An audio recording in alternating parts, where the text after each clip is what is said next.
আসসালামু আলাইকুম। মোবাইল সার্ভিসিংয়ের জগতে যারা নতুন তাদের জন্য আমাদের এই ভিডিওটা তৈরি করা। আপনারা অবশ্যই থাম্বনেল দেখে বুঝেছেন এটা কী ধরনের ভিডিও। তো আমি আজকে দেখাবো সঠিক নিয়মে ডিসপ্লে চেঞ্জ করলে কখনোই আপনি সমস্যার সম্মুখীন হবেন না।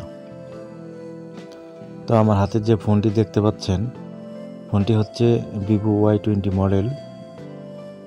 তো এটার আমি ডিসপ্লে চেঞ্জ করব, আর সেটাই আমি আজকে আপনাদেরকে দেখাবো।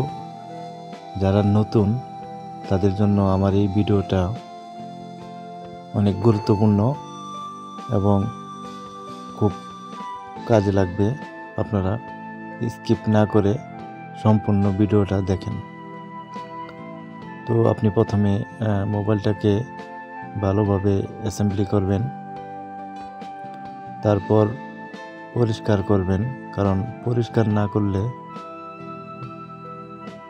ডিসপ্লের যে মিডল পার্ট থাকে সেই মিডল পার্টটাকে পরিচ্ছন্নতাভাবে পরিষ্কার করবেন।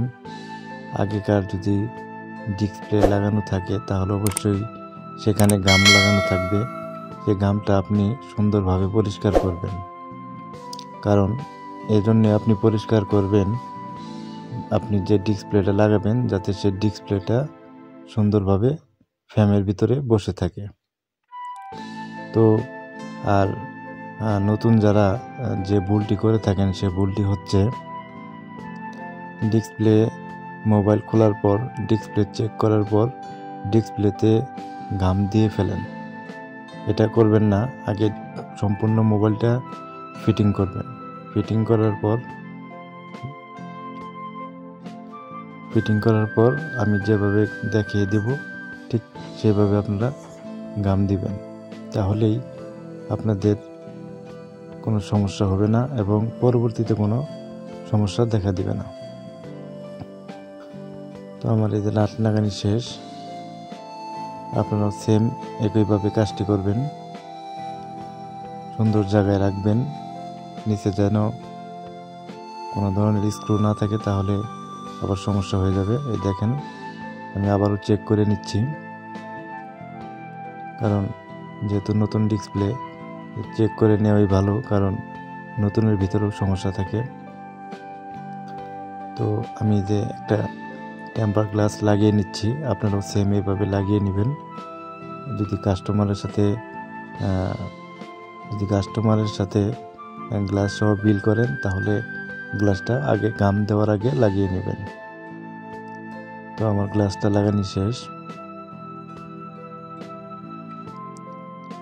গ্লাসটা লাগানোর সময় অবশ্যই সতর্ক থাকবেন এবং সাবধান হবেন, যাতে ডিসপ্লেটাতে কোনো ক্ষতি না হয়। যাতা দিবেন না বা কোনো ধরনের চাপ সৃষ্টি করবেন না।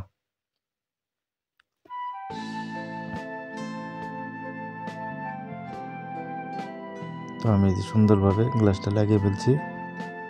তো আপনারা সেম এভাবে করবেন। আমি এখন এই যে ডিসপ্লেটাকে আলাদা করে নিলাম। এখন এই যে পিছনের এই কোম্পানির দেওয়ার স্টিকার সেটা উঠিয়ে নেবেন অবশ্যই।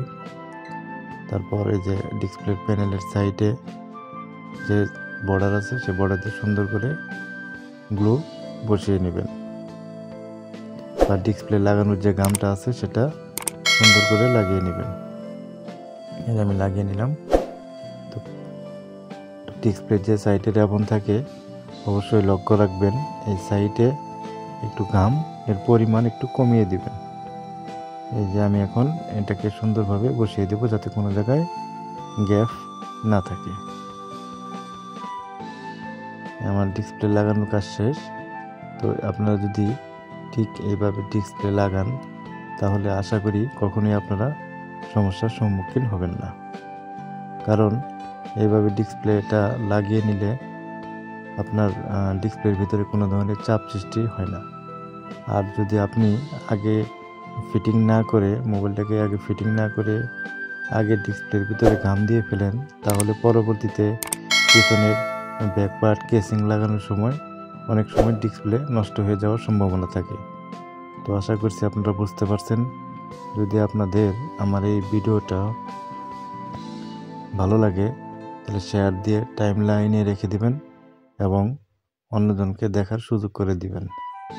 আর প্রতিনিয়ত এই ধরনের বেসিক সলিউশন ভিডিও পাওয়ার জন্য অবশ্যই আমার চ্যানেলটাকে সাবস্ক্রাইব করে বেল বাটনটা চালু করে রাখবেন, যাতে পরবর্তীতে কোনো ভিডিও আপলোড করার সাথে সাথেই আপনার কাছে পৌঁছে যায়। আশা করছি আপনারা উপকৃত হবেন। আজকের মতো বিদায় নিচ্ছি। আসসালামু আলাইকুম।